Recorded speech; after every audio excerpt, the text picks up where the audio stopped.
What I'll be talking about in the very first building blocks are some of this. And what is value investing? Now, essentially, what we are really talking about is buying a business as though you are part business owner. And you emphasize on knowing what intrinsic value is. So this is essentially what we are trying to do, value investing. So if you are someone who pays a small dollar for an asset that is valued at a big dollar, that essentially is what most people is trying to do.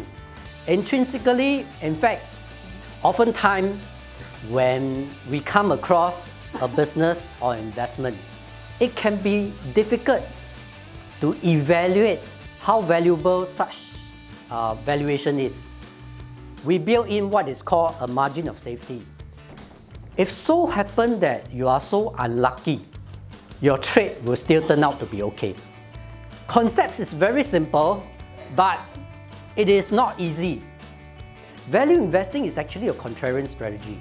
Like it or not, the guys that can purchase a certain assets at discounted prices usually find that he or she doesn't have a competitor, right? It was at the point in time where the prices are so depressed, and it can be because of a few situations. Well, one of the very common one that you can think of is in a situation of severe stock market crash. And then of course there are those companies that for one reason or another is suffering from negative news or bad publicity, and their share price are sold down to such a level. Now, 5 key principles. And this 5 core principle is this. There is always a difference between price and value, right? And because there's such a difference, that allows you to be a value investor whom, if you are able to spot undervalued assets, then you can take advantage of it, right? And this will never change. Second, Mr. Market is a crazy guy, and it's becoming more crazy. Every stock has got an intrinsic value, that goes without saying, and only buy with a margin of safety. So it's very important to make sure that you build this in. In fact, this is one of the defining characteristics of a value investor. Now, diversification, we have a lot of talks about this. Majority of the diversification would have been achieved with 20 to 30 stocks. You do not need to hold 80 to 100 stocks.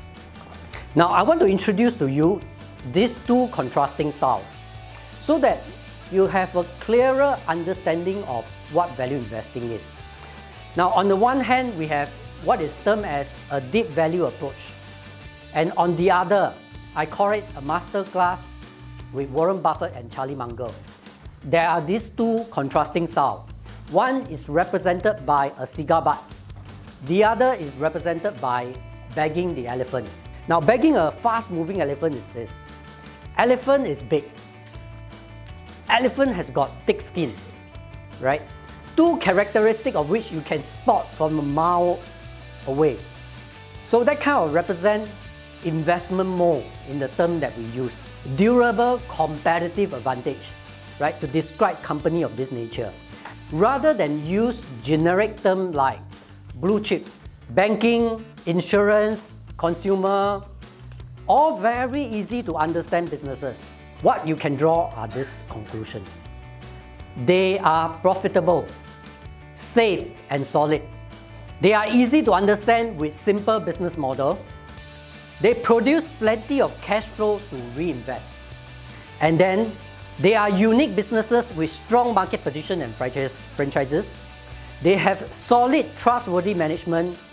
They were bought at reasonable prices, right? Cigar butts found on the street that has got only one puff left in it may not offer much of a smoke, but the bargain purchase will make that puff all profit. All right? I'm only looking for the cash or the current assets. And if the current assets is so valuable as to make an informed purchase, that is good enough for me. and just bring out the 3 core points, I would like to bring out this 3 words for you. Value investing, the way to minimize risk is about looking for quality, is talking about effective valuation, and at the core of its strategy is always a contrarian strategy.